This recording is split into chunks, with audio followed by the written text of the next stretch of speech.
I'm thinking about an article I just read by Andy McCarthy in National Review Online about why the Supreme Court is not going to take, and if they take, is likely to reject the lawsuit filed by Texas with the support of a number of other states regarding the presidential election. And Andy McCarthy is a very smart guy, and I respect him.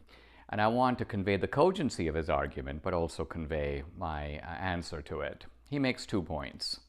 The first one I will call non-intervention. And that is, McCarthy says, is in effect, the Supreme Court is not going to let Texas call the shots for another state. Texas has no business meddling in the election counting system of, say, Georgia or Pennsylvania or Michigan. That's their problem. If they want to make stupid decisions and do it a stupid way, if they want to ignore their own state law, then that affects Michigan voters and Georgia voters.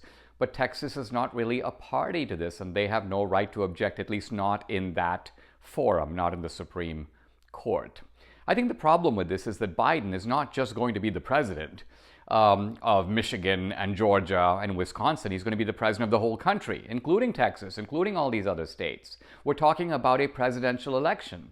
So if Georgia or Michigan or Wisconsin was making stupid decisions that affected their own state, let's say they made decisions about roads or about education and they ignored their own state laws, well, they can do that if they want. They can act on their own and make stupid decisions or even unlawful decisions. And that one doesn't affect us, but this one does.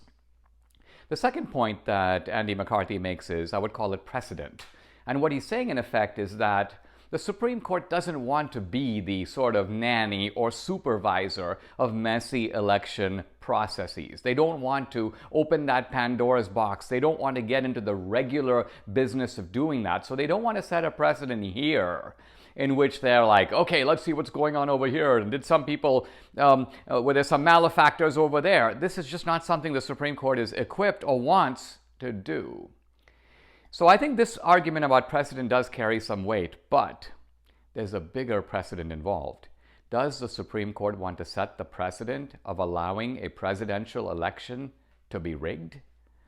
What is the consequence of that? What precedent does that set? What Pandora's box does that open? What confidence does that shake or even retain in the democratic process? So for these 2 reasons, I think Andy McCarthy's arguments, though powerful, fail. The Texas lawsuit, I think, does have merit. I don't know which way it's going to go, but I do know which way I think it should go.